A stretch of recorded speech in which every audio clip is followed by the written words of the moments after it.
This may be the most promising year for Democrats in a midterm cycle since I was at least J-high. If you look at the chance that the Democrats win both governor and Senate, look at that. Keisha Lance Bottoms, you mentioned a 52% chance of winning the governorship there. And then Jon Ossoff, a clear favorite on the Senate side, an 82% chance. Remember when he won back in 2020, his first term into 2021, and he won in the runoff in 2021, it was a real fight.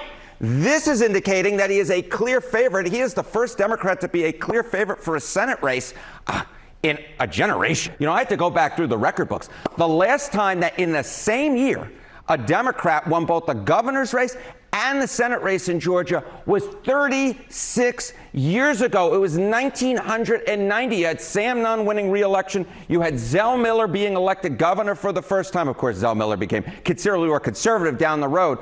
But what we are looking at right now, the potential is for a historic election in Georgia for Democrats, the first time potentially since all the way back in 1990 in which they won both the governor's race and the Senate race in the same year. Georgia looking a lot more blue than, at least during my lifetime, it usually is. It was a very different Georgia back then, and these different. were very different candidates back then. And you can almost see that change, or the change shifting blue over the years in Georgia, Harry. Yeah, you know, when I was a kid, people would refer to Georgia being, you know, a blue state back in the day, but I only remember it being a red state. I'm going to make this a 4 right here. How much more Republican that Georgia leans than the U.S. in presidential elections? Back in 2012, Georgia was 12 points more Republican, 2016, 7, then 4, and then just 1 this past cycle. Georgia is moving to the left as migrant patterns take place in the United States, as white college degree